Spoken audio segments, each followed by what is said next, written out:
Resulta que la cosmovisión bíblica es el concepto total que alguien tiene del mundo desde un punto de vista bíblico. Yo puedo tener cosmovisión de la vida, sí, como lo tiene cualquier persona que no conoce a Cristo. Y entonces, para darme a entender un poquito más, ¿qué sería tener esa cosmovisión de la vida? Entonces allá afuera piensan que la vida es tomar, bailar, parrandear, tener mujeres en cantidad. Ese es el punto de vista allá. Pero si yo le agrego a la cosmovisión bíblica, ya que diga la palabra bíblica, ¿qué creen que sería? Que es una manera de ver la vida conforme a ¿qué? A la palabra de Dios, ¿no es cierto? Y ahí tendríamos eso. ¿Esto qué quiere decir? Que usted y yo tenemos que tener esta manera de ver la vida, ¿no es cierto? De una manera bíblica. Si usted no ve la manera conforme a la palabra de Dios, la vida conforme a la palabra de Dios, déjame decirle que ahí sí hay que examinar el tema. Hay que revisar el por qué o qué está pasando. Porque nosotros como cristianos, Dios nos ha llamado a ver la vida de esa manera. A que simplemente nosotros obedezcamos su palabra. Que nuestra visión no sea conforme al mundo, sino que nuestra visión vaya más allá, como Dios nos lo pide que sea. Amén. Ahora, ¿en qué partes de mi vida yo puedo aplicar la cosmovisión bíblica o de la vida? En todas. No puedo excluir ninguna. Quiere decir que esa visión de la vida conforme a la palabra de Dios debe estar en cada área de mi vida. En cada área de mi vida. En todas. No puedo excluirlo en ningún momento. Pero resulta que la cosmovisión bíblica no es solamente decirlo, ay, tan chévere, yo tengo cosmovisión bíblica, y ay, sí es que veo. No. Resulta que hay algunas pautas que hacen que o yo tenga cosmovisión bíblica, que yo vea la vida de esa manera, o no la vea de esa manera. Y vamos a verlas. Tengo 3. Es que este tema es bastante largo, pero el tiempo es el que no es largo. Entonces, el primero, ¿cómo podría ser yo para definitivamente no ver la vida de una manera desde la perspectiva bíblica? Es no tener conocimiento de la palabra de Dios, ser ignorante en cuanto a la palabra de Dios. ¿Por qué? Resulta que yo cómo voy a dar una opinión o cómo voy a dar un consejo conforme a la palabra si no la conozco. Yo no sé si a ustedes les ha pasado que hay personas que le dicen a uno, ay, allá como dice en la Biblia, ayúdate que yo te ayudaré.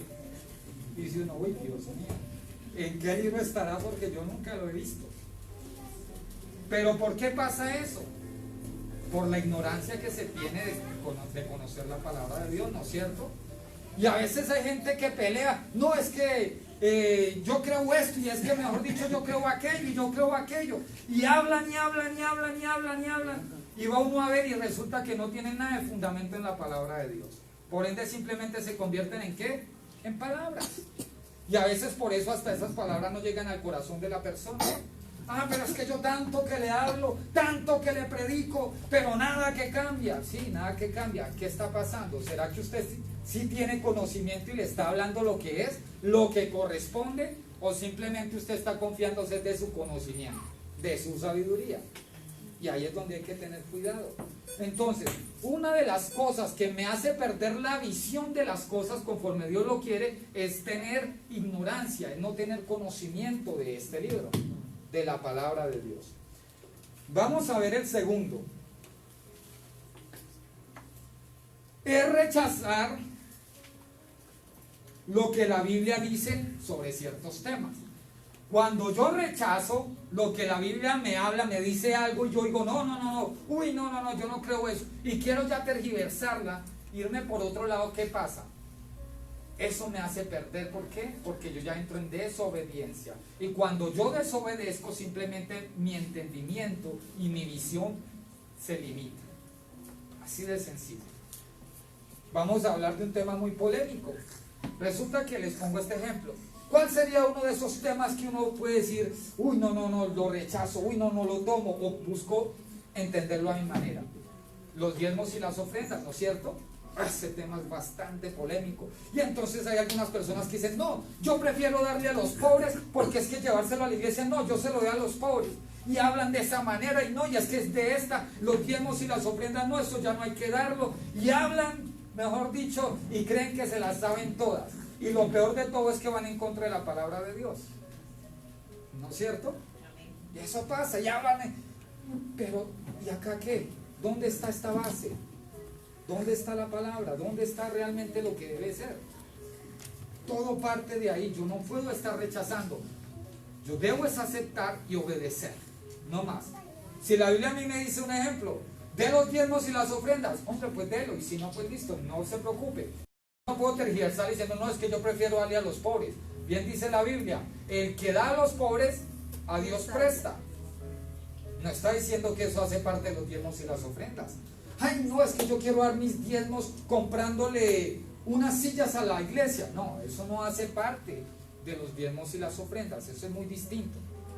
Pero para yo poder saber y discernir necesito tener conocimiento y obedecer, que es lo más importante. Porque a veces la Biblia nos habla y la palabra, y Dios ahí en la Biblia dice, sí, es que eso yo ya lo escribí, ahí está.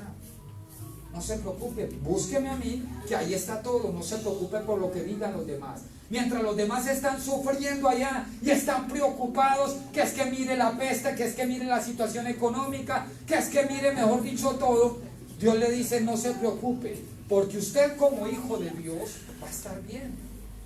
Tenga calma, tenga fe. ¿Lo dice o no lo dice? Amén. Pero entonces, ¿cuál es ese tema? Que a veces pasa eso es porque nos importa más lo que dicen afuera. Y ahí es donde viene el verdadero problema, porque eso nos limita nuestra visión, nuestra manera de ver las cosas. Yo quiero que vayamos a Efesios 4:23.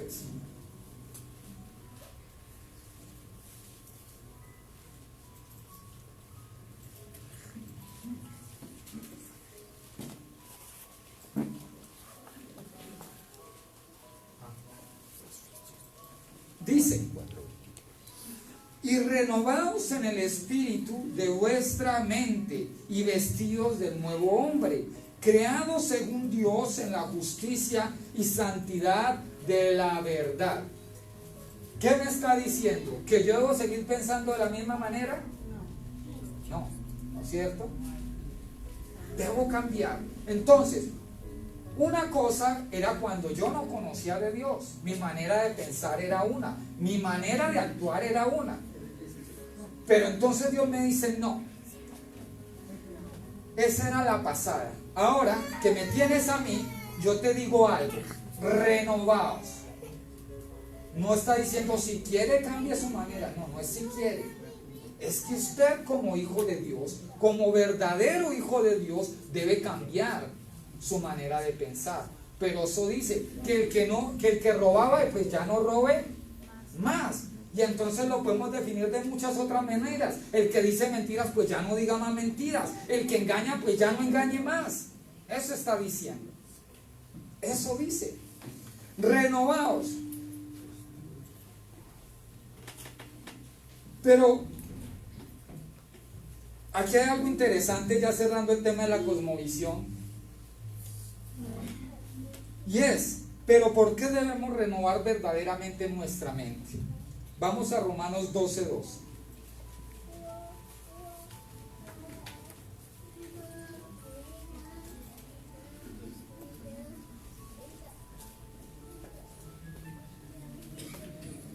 Dice, no os conforméis a este siglo, sino transformados por medio de la renovación de vuestro entendimiento, para que comprobéis cuál sea la buena voluntad de Dios, agradable y ¿qué? Perfecto. ¿Qué me está diciendo? Que si yo no renuevo mi mente, pues simplemente no voy a entender cuál es la voluntad de Dios. Así. Pero ¿por qué no la voy a entender? ¿Por qué no la entendería? Porque es que es muy sencillo. Bien dice la Biblia en Proverbios, que la sabiduría del ser humano, esa sabiduría humana que es diabólica y animal, o sea, es algo que no. O sea, tiene limitaciones, se equivoca uno. Y Dios me dice, Sile, por esa razón, si usted no cambia, si usted no acepta lo que yo le digo por medio de la palabra, simplemente usted está poniendo un límite a su vida, un límite a su manera de ver. Me está poniendo un límite a mí para yo mostrarte mi gloria. Eso pasa. Porque cuando nos limitamos, limitamos también al de arriba. Así de sencillo. Pero Dios, queremos ver grandes milagros, grandes prodigios. Y Dios, sí, yo quiero mostrártelos. Pero resulta que nuestra forma es, ay, pero ¿será que sí? Ay, no, pero ya empezamos a dudar. Y ya empezamos a ver todo de otra manera. Entonces Dios también allá dice, no, pero íbamos bien, ¿qué pasó? ¿Qué pasó? Y entonces Dios detiene su mano. Teniendo ya en cuenta esto, sobre la cosmovisión bíblica, ¿a qué los invito yo hoy? Bueno, primero pregunto, ¿quedó claro que es cosmovisión bíblica o no? ¿Sí? Traté de explicarlo de la manera más sencilla. Cosmovisión es un conjunto de creencias. Es la manera de ver la vida, pero ¿conforme a qué? A la palabra de Dios. Que esa debe ser nuestra manera de pensar y de actuar también. Entonces yo le pido que por favor tenga claro eso, porque de ahí vamos a desarrollar un tema que es muy polémico, pero que a partir de hoy va a dejar de ser polémico, ¿no es cierto? Y nosotros vamos a obedecer la palabra para que nuestra vida vaya más creciendo, vaya ya, como dice en Efesios, que ya, mejor dicho, no seamos que niños, sino que vayamos mucho más allá, que crezcamos. Entonces, este tema es sobre política. Dirán, ay, política, ¿cómo así la política en la iglesia? Ay, ¿cómo va a hablar él de eso? Pues es que yo no voy a hablar nada de lo que no esté aquí en la Biblia. Así de sencillo.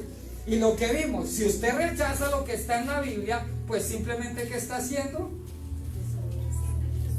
Desobedeciendo, y está poniendo ¿qué? Un límite a su manera de ver. Está poniéndole un límite a Dios y por ende usted está trancando la bendición, porque eso trae la desobediencia, ¿no es cierto? Entonces, por eso les decía, la política no se tocaba en las iglesias y se había vuelto algo como un tabú, donde, mejor dicho, ay, hablar de política es pecado, es que el cristiano en la política, no, ¿cómo puede ser? Es que no debe estar allá metido. Y hablábamos, pero no desde una perspectiva bíblica, sino simplemente desde un conocimiento allá, ajeno a la palabra. Pero ahora lo vamos a ver qué dice la Biblia, qué quiere Dios y qué pretende Dios con esto. Por eso digo, a partir de hoy ya va a dejar de ser algo de polémica, algo de tabú, de que, ay, que no hay que hablarlo. No, hay que tenerlo claro, porque a partir de esto vamos a ver de qué manera realmente la iglesia impacta o no el lugar donde estamos. Amén. Amén. Bueno, para entender lo de la política pasa lo que decía en Romanos 12:2. ¿Qué decía? ¿Que hay que qué? Alguien que lo lea así duro. El Romanos 12:2. No os conforméis a este siglo, sino transformados por medio de la renovación de vuestro entendimiento, para que comprobéis cuál sea la buena voluntad de Dios, agradable y perfecta. Listo. Entonces, para este tema toca ¿qué? Primero, sacar el chip. Si yo allá tenía, no, es que la política es mala, es que la política no es de Dios, es que el cristiano. Entonces le toca ahorita que renueve su mente, saque ese chip y se abra a lo que Dios le va a decir en cuanto a esto. Porque si usted no quiere escuchar y se cierra desde ya, no, pero es que está equivocado, pues simplemente usted se va a perder la bendición y no va a entender, ni comprender cuál sea la buena voluntad de Dios, agradable y perfecta. Dice, ¿cuál es la voluntad de Dios con respecto a la política? ¿O cuál es el propósito que Dios quiere cumplir conforme a la política? Resulta que la política, ¿ustedes qué dicen? ¿Es mala o no? Dependiendo. No es dependiendo. La política en sí Aquí hay una respuesta, ¿sí o no? La política en sí es buena. La Bien. política es buena, lo malo son los políticos. Listo, sí, ya empezamos con polémica, ¿no? Esto así, no. No se puede. Entonces, no, la idea es, vamos a entender esto. Resulta que la política efectivamente no es mala. La política es buena. Y ustedes dirán, ay, ¿cómo así? Sí, la política es buena. Pero ¿por qué será buena? Resulta que vamos a... Uy, yo lo coloqué, perdón.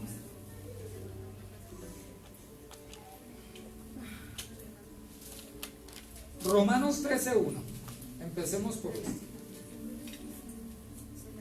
Romanos 13:1 y 2 dice: sométase toda persona a las autoridades superiores, porque no hay autoridad sino de parte de Dios, y las que hay por Dios han sido establecidas, de modo de que quien se opone a la autoridad, a lo establecido por Dios, a lo establecido por Dios resiste, y los que resisten acarrean condenación para sí mismo. ¿No es cierto? Entonces, ¿qué me está diciendo? ¿Quién hizo la política? ¿O quién pone los políticos? Dios. ¿Y cómo sabemos que es buena? Remitámonos allá al libro al Nuevo Testamento. Ya en Génesis, cuando comenzó Dios a crear todas las cosas, ¿qué decía Dios? Hágase los cielos y la tierra y bueno, los árboles, y dice la palabra de Dios. Y vio Dios que era ¿qué? Bueno. Y después ya al final dice, cuando terminó toda la obra, todo lo que había hecho con sus manos, y vio Dios que era bueno ¿en qué? En gran manera. Quiere decir que todo lo que Dios hace es bueno. ¿Y bueno en qué? En gran manera. Pero entonces, ¿qué ha pasado? Si todo es bueno, si Dios todo lo creó perfecto, entonces ¿qué ha pasado? El hombre lo ha convertido en malo. El hombre lo daña todo. El hombre lo daña todo. ¿Cómo lo daña todo? Sí, pues imaginémonos, estaba allá el paraíso, estaba Adán y Eva y todo iba andando a la perfección. Ahí sí, como dicen y no lo pintan, iban andando allá como en ese paraíso de flores, allá así, ay, tan chévere, tan en cámara lenta, se abrazaban y todo, no había preocupación ni nada. ¿Y qué pasó? Llegó algo inesperado, que fue el pecado. Ya ustedes saben, ¿sí? El pecado, llegó el pecado. ¿Y qué hizo el pecado? Dañó lo que Dios había hecho. Lo que Dios se había propuesto lo dañó el pecado. Y entonces ahora, ¿cómo lo aplicamos a la realidad? Muy sencillo. Resulta que la política, no siendo mala, siendo buena, entonces ¿por qué se ha convertido en algo malo? Es porque el ser humano lo ha hecho así. ¿De qué manera? Yo no puedo exigirle a las personas que están allá que hagan cosas distintas a las que hacen, porque es que resulta que esa es su naturaleza. Ustedes dirán, ay, ¿cómo así su naturaleza? Sí, claro, esa es su naturaleza. Ustedes que son tan estudiosos de la Biblia, cuando nosotros no conocíamos a Cristo, ¿cuál era nuestra naturaleza? Carnal y pecaminosa, ¿no es cierto? Y cuando nos convertimos, ¿cuál pasó a ser nuestra naturaleza? Espiritual. Así de sencillo.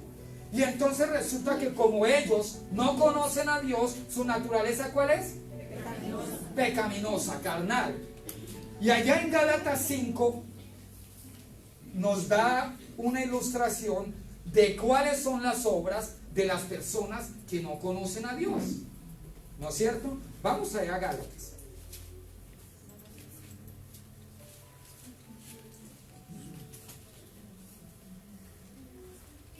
Dice 5:16.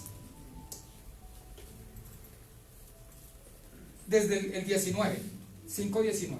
Y manifiestas son las obras de la carne, que son adulterio, fornicación, inmundicia, lascivias, idolatría, hechicerías, enemistades, pleitos, celos, iras, contiendas, disensiones, herejías, envidias, homicidios, borracheras, orgías y cosas semejantes a estas, acerca de las cuales os amonesto, como ya lo he dicho antes, que los que practican tales cosas no heredarán el reino de Dios. Entonces, ¿Cuál es esa naturaleza de ellos? Esa, de robar, de ser envidiosos, de realmente no pensar en los demás, sino en su propio bolsillo. Y entonces nos quejamos, pero ¿por qué son así? ¿Pero por qué el gobierno no cambia? No, porque es que esa es la naturaleza de los hombres que están allá gobernando. Esa es la naturaleza de ellos. Ser envidiosos, egoístas, donde simplemente están buscando en lo suyo. ¿Y por qué buscan lo suyo? Porque no tienen amor. ¿Y qué dice la palabra allá en Corintios? ¿Qué es el amor? En las preeminencias del amor dice que el amor, ¿qué? Y no busca lo suyo. Quiere decir que si esas personas tuvieran el amor de Dios, no estarían buscando su propio beneficio, sino realmente el beneficio de ¿quién?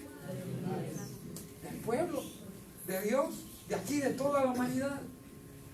Por eso digo, yo no le puedo exigir a ellos que hagan cosas distintas a lo que hacen, porque esa es su naturaleza.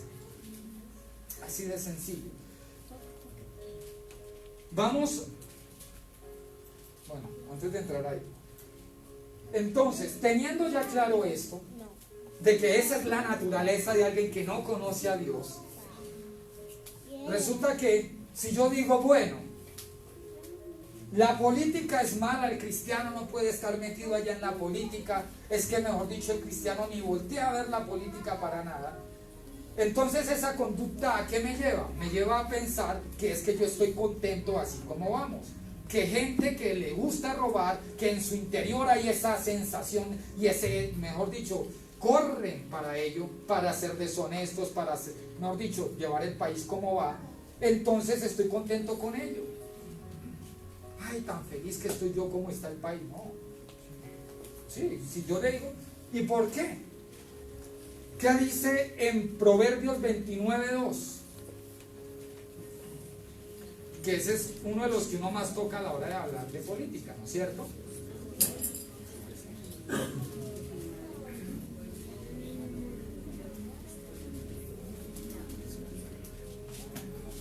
Dice la palabra de Dios: cuando los justos dominan, ¿qué pasa? Mas cuando domina el impío, el pueblo ¿qué? Gime. Y aquí hay dos contextos y vamos a desmenuzarlos un poquito. Cuando me dice la palabra de Dios, cuando el justo gobierna, ¿quiénes son los justos o quién es el justo?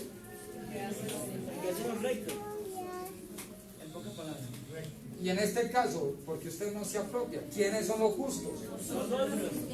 ¿Por qué los cristianos? ¿Por qué? Porque tenemos a Dios, nos hemos arrepentido. Resulta que esa es la palabra de Dios. Yo no sé si usted se acuerda cuando decía ya, no, y es que aún no hay justo ni siquiera.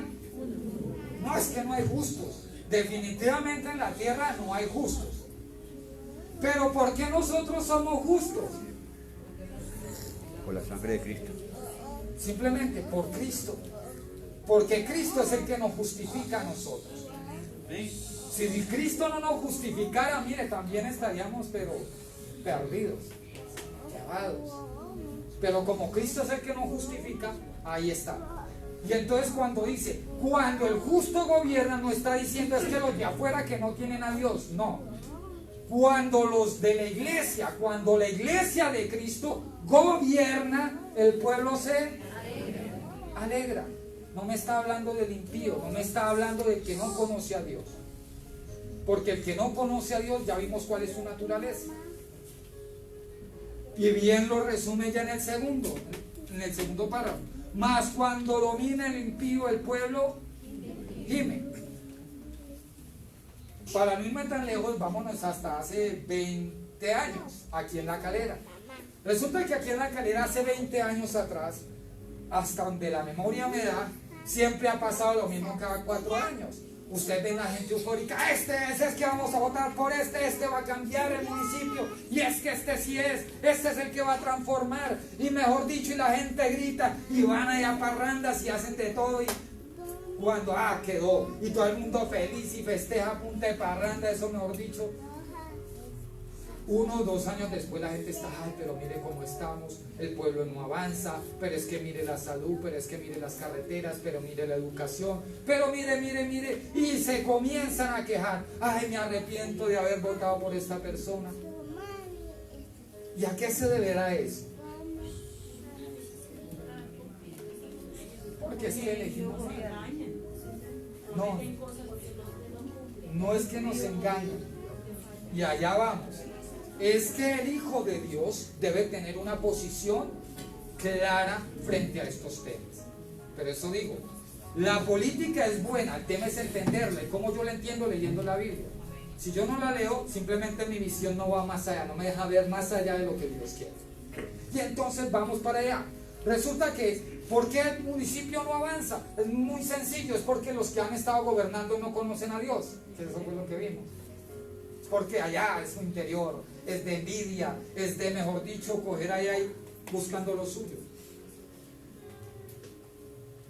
Pero ahora la pregunta sería, si eso ha pasado y nos han engañado como pueblo de Dios, porque la iglesia también ha caído en eso, la iglesia se ha prestado también para ello, entonces la pregunta sería, ¿cuál debe ser mi posición como cristiano? ¿No es cierto? Interesante. ¿Cuál debería ser mi posición frente a esos temas?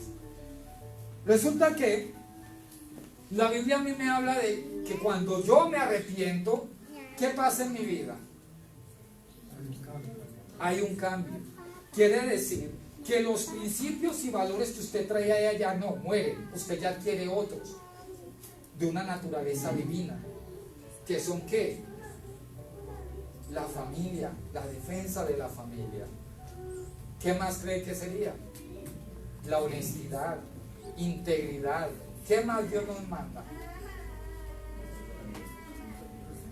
Respeto. Y Dios nos dice, amen a su prójimo como a sí mismo.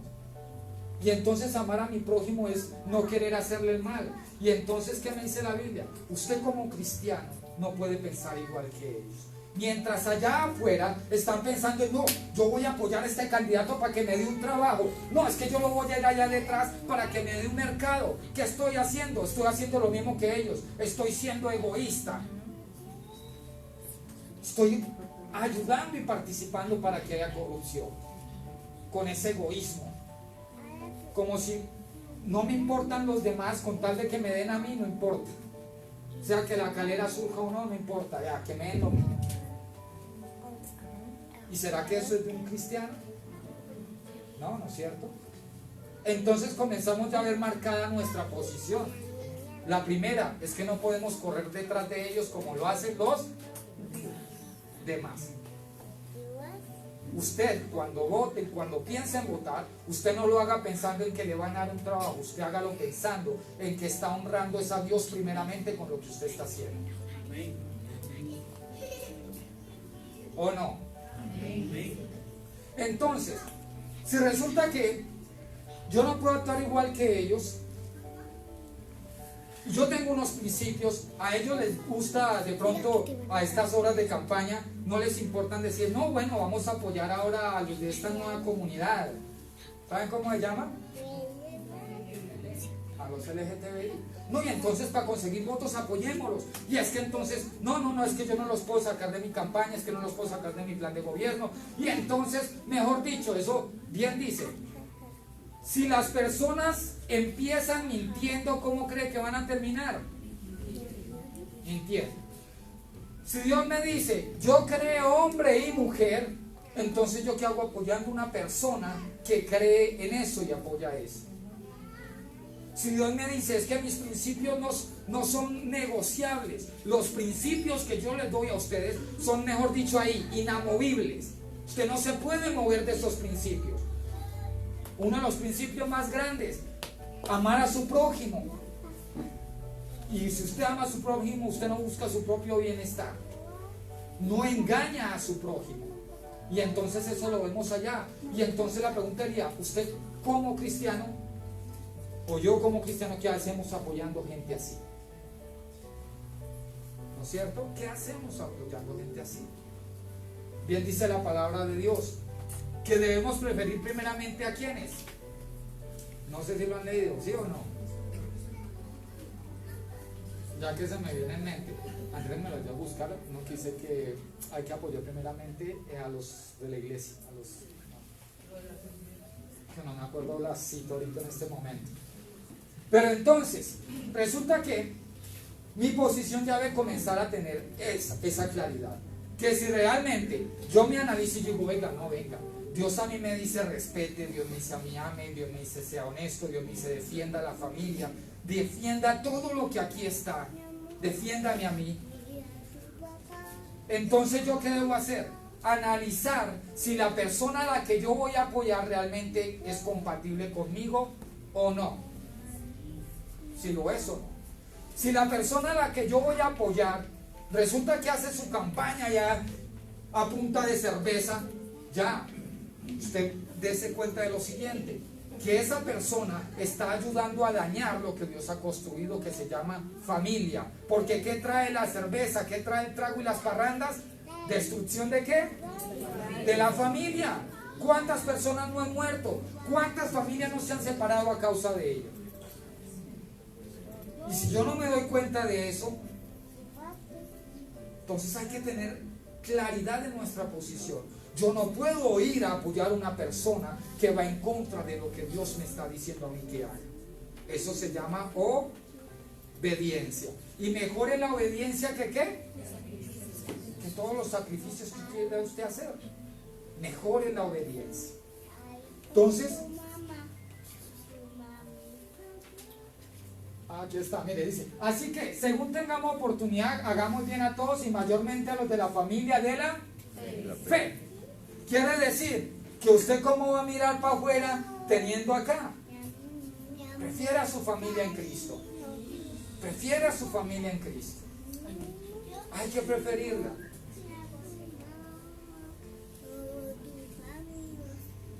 Vamos a Juan 15:19.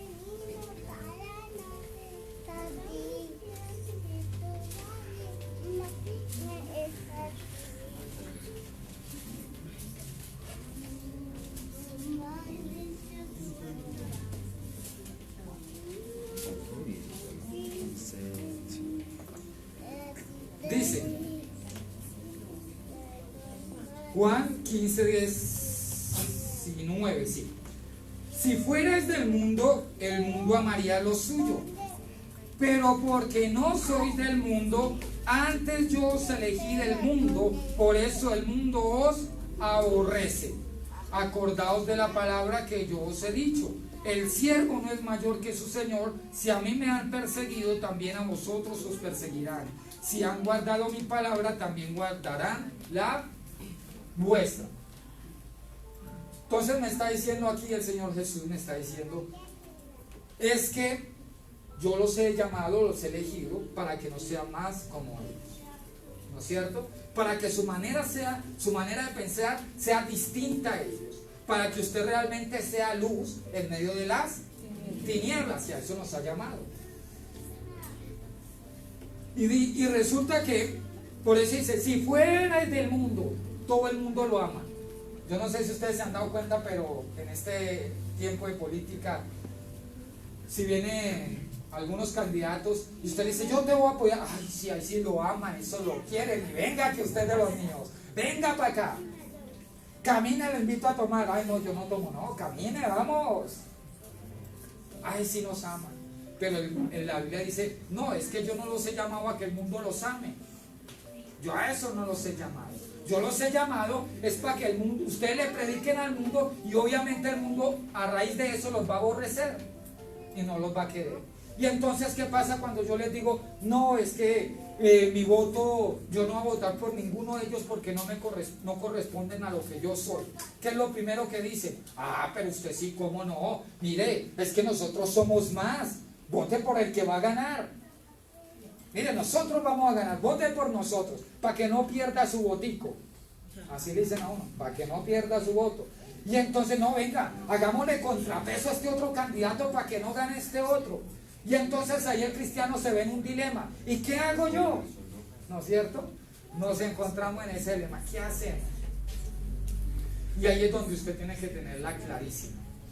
Si usted es un verdadero hijo de Dios, usted tiene que unos principios y valores que no va a vender ni a negociar por lo que otro le diga. Dicen Romanos, no se dejen vencer de lo malo, sino venzan ¿qué?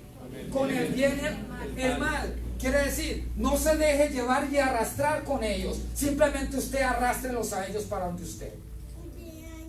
Que la vida de ellos sea transformada, no la suya por ellos. A eso vamos. Hay que tener claro eso. Vamos a Lucas 9:26.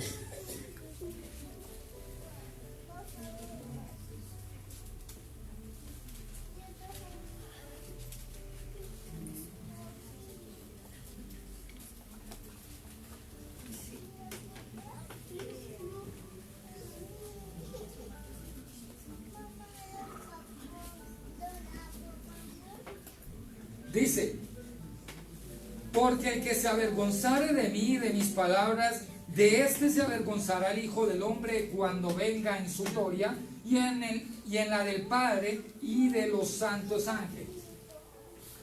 Dirán, pero ¿qué tiene que ver eso? Que el que se avergüenza de mí, sí, claro.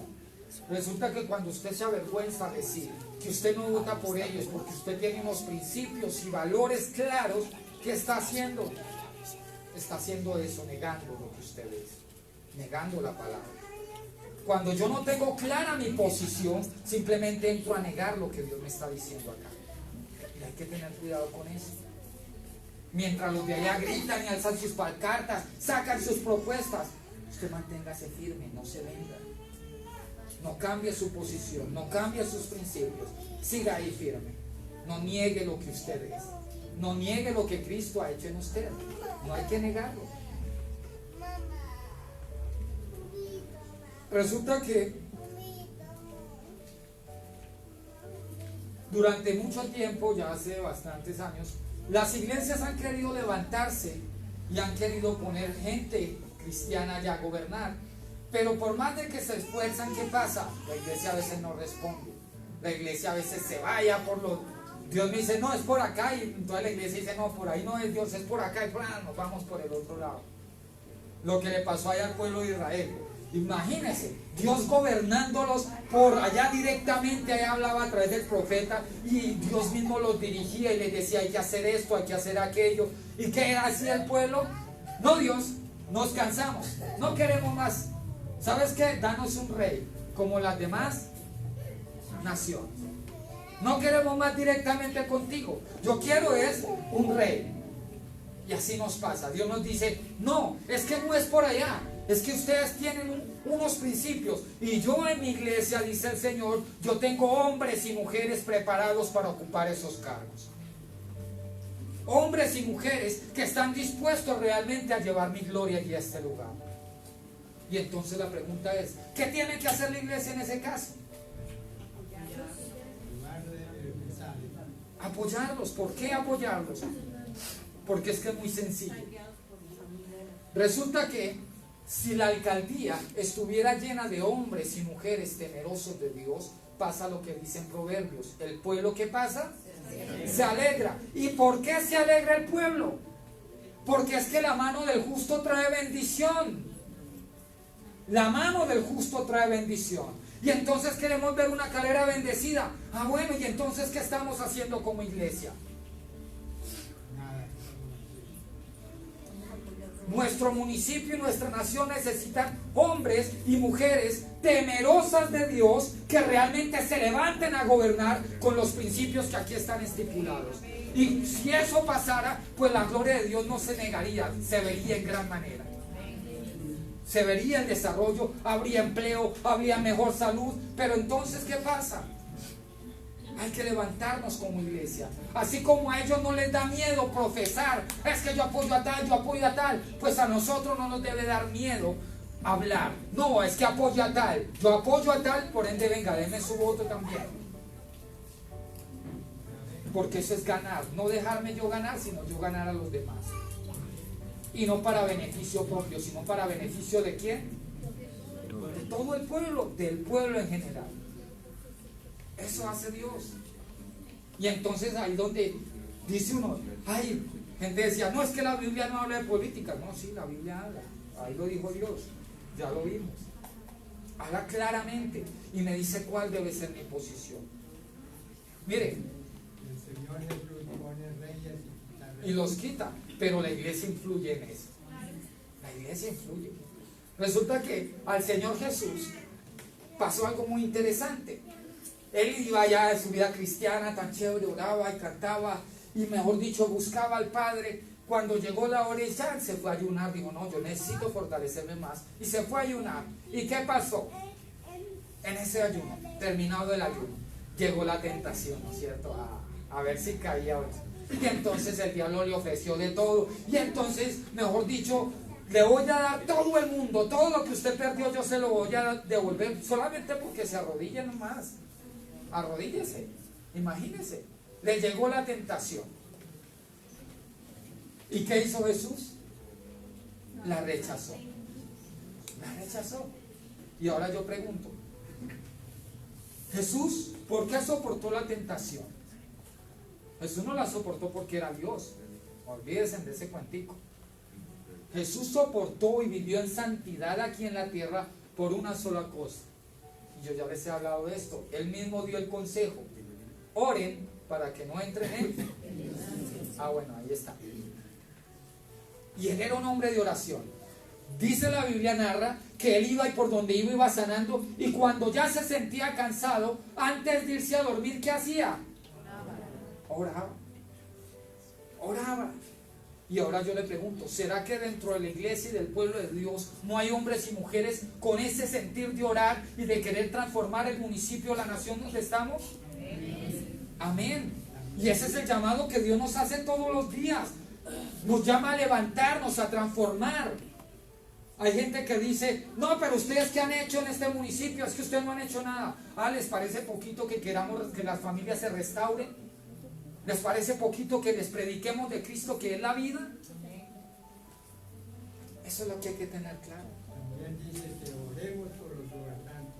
Hay que orar. Yo no sé a ustedes qué les parece más fácil. Si elegir hombres y mujeres temerosas de Dios a que lleguen allí a gobernar, o durante los 4 años tener que estar clamando y orando para que Dios sobre en ellos. Ambas cosas. ¿Seguro? Porque elegimos allá y después hay que orar porque es que mire la corrupción, hay que orar porque mire esta ley, hay que orar porque mire lo que está levantando. ¿No hubiera sido más fácil si la iglesia se levanta y ocupa esos sitios? Es así de sencillo. Pero como nos gusta a veces lo más difícil, el camino de Dios dice, ay Dios mío, si mi pueblo atendiera mis palabras, si mi pueblo me escuchara. Entonces a eso nos invita Dios, a que todos los días realmente seamos sabios. Realmente dicen Proverbios, ¿cuál es la sabiduría? El principio de la sabiduría, ¿cuál es? El temor a Jehová. El temor a este. Este es el principio de la sabiduría. Y cuando usted teme a Dios y por encima de todo está obedecer a Dios, simplemente usted va a tomar las mejores decisiones. Porque eso es lo que va a hacer Dios. Le va a dar tal sabiduría para que usted no se equivoque, sino que vaya siempre tomando las mejores decisiones. Y decisiones que realmente impacten a nuestro municipio. Miren, aquí en este municipio ya me lo han dicho varias personas. Hablo con las personas y me dicen, mire, yo le soy sincero, Diego, definitivamente si la iglesia se une, ustedes ganan.